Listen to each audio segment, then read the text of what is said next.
Gandhi Bhavan TPCC క్రమశిక్షణ committee సమావేశమయ్యారు. ఈ సమావేశంలో కమిటీ చైర్మన్ పాల్గొని పలు కీలక వ్యాఖ్యలు చేశారు.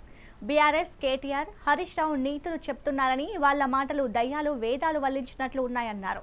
రాష్ట్రాన్ని 50 ఏళ్లు వెనక్కి తీసుకుపోయారని తీవ్రస్థాయిలో విమర్శించారు. కులగణన బీసీ బిల్లును అసెంబ్లీలో పెట్టిన గొప్ప నాయకుడు రేవంత్ రెడ్డిని హర్షం వ్యక్తం చేశారు. మళ్లీ అధికారంలోకి వస్తామని బీఆర్ఎస్ నాయకులు పగటి కలలు కంటున్నారని ఎద్దేవా చేశారు.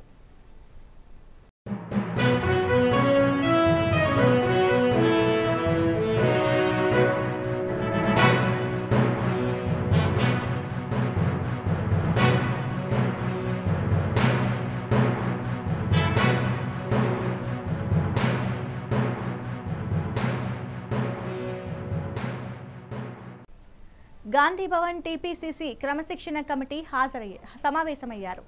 ఈ సమావేశంలో కమిటీ చైర్మన్ పాల్గొని పలు కీలక వ్యాఖ్యలు చేశారు. బీఆర్ఎస్ కేటీఆర్ హరీష్ రావు నీతులు చెప్తున్నారని, వాళ్ల మాటలు దయ్యాలు వేదాలు వల్లించినట్లు ఉన్నాయన్నారు. రాష్ట్రాన్ని 50 ఏళ్లు వెనక్కి తీసుకుపోయారని తీవ్రస్థాయిలో విమర్శించారు. కులగణన బీసీ బిల్లును అసెంబ్లీలో పెట్టిన గొప్ప నాయకుడు రేవంత్ రెడ్డిని హర్షం వ్యక్తం చేశారు. మళ్లీ అధికారంలోకి వస్తామని బీఆర్ఎస్ నాయకులు పగలి కలలు కంటున్నారని ఎద్దేవా చేశారు.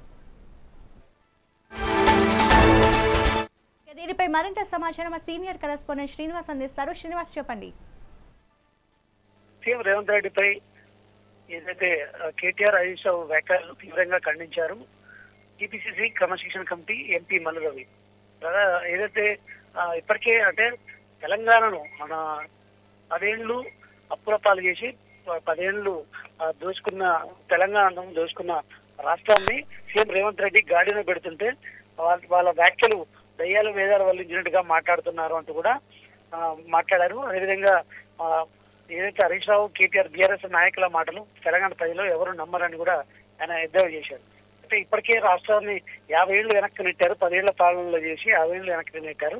కానీ సీఎం రేవంత్ రెడ్డి పాలనను గాడిన పెడుతూ కూడా ముందుకు తీసుకెళ్తున్న పరిస్థితి ఉంది.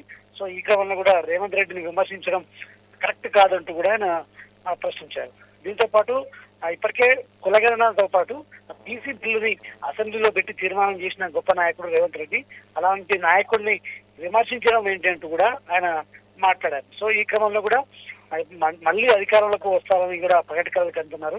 కానీ మళ్ళీ అధికారంలోకి రారు. ఇప్పటికే పార్లమెంట్ ఎన్నికల్లో బీఆర్ఎస్ కి గుండు సున్నా ఇచ్చారు ప్రజలు. రానున్న స్థానిక సంస్థల ఎన్నికల్లో కూడా గుండు సున్నా ఖాయం అంటే కూడా ఆయన ఏదైతే జోషం చెప్పారు. సో ఈ క్రమంలో కూడా ఇటు పదే సీఎం రేవంత్ రెడ్డిని విమర్శిస్తే మాత్రం తగిన గుణపాఠం చెప్తామంటూ కూడా ఏదైతే క్రమశిక్షణ కమిటీ చైర్మన్ మల్లు రవి మాట్లాడిన పరిస్థితి కనిపిస్తుంది.